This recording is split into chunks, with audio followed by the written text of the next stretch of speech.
এটা হচ্ছে আমাদের ট্রেন স্টেশনের ভিতরে, এটা একটা মার্কেট।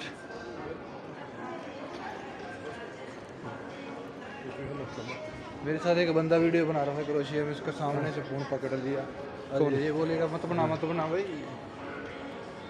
ये बहुत सिक्योरिटी गार्ड होता है। मालूम भी नहीं चलेगा मैं क्या कर रहा हूँ। वो रहा RTV। और RTV ढूंढ रहा हूँ, हम लोग मिल गया। वो यूरो तो আমরা नहीं है, এই গাড়িতে এই দোকানে আসছে একটা স্কুটি দেখার জন্য। 1200 यूरो तो नहीं है। আপনাদেরকে বলেছিলাম আমরা একটা কার কিনে, বাংলাদেশে আগে 33,000 টাকা দিয়ে একটা কার পাওয়া যায়, আর এখন যেগুলো দেখতে আসছে এটা একটার দাম দেখেন কত। ये 1600 का है भाई। এটা 1699। हम लोग ये नहीं देखा, दूसरा देखा। चलो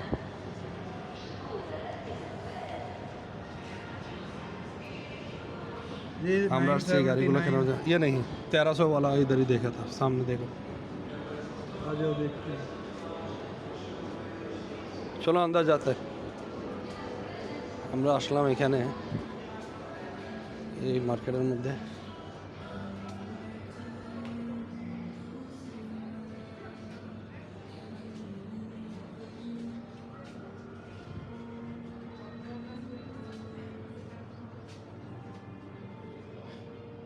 গ্যারাজ নিয়ে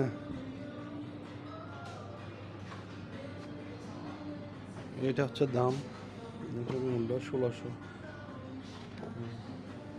इसको फोन को बंद करो भाई, मैं बता दूँ।